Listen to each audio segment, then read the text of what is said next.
God, before the foundations of the world, according to Scripture, the Lamb, or Jesus Christ, was slain.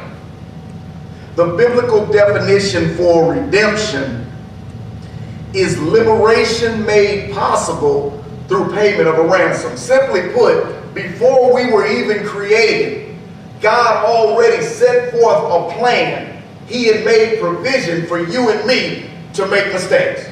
That's not to say that God okayed the mistakes, but that's to say that God knew man was not him.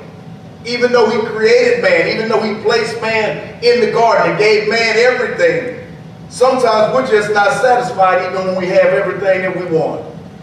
Adam had everything that he wanted, and he still chose to be passive in his position with Eve. Sometimes we get everything we want. We get the job, we get the wife, we get the husband, we get the birthday gift, we get the loved one being spared, and we turn right back around and it's like it never even happened.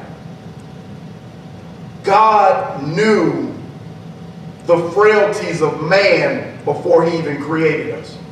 And so if God knew and he had put someone in place named Jesus Christ before the foundation of the world, then you and I can be confident that God is a God who, if we messed up and we're still breathing, if we missed the mark just because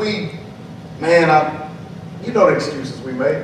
I was tired. I'm always the one to forgive. I don't want to forgive right now.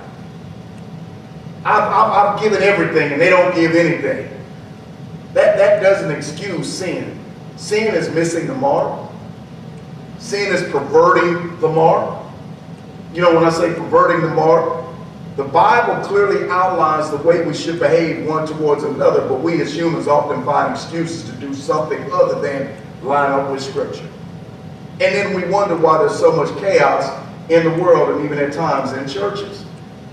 We don't have a God that we formed or fashioned with our hands. We have a God who sits high, looks low, and has created everything, and is wise enough and sovereign enough to know that if we just obey this book, the Bible, we're going to be okay. We're going to be okay in tragedy. We're going to be okay in triumph. We're going to be okay.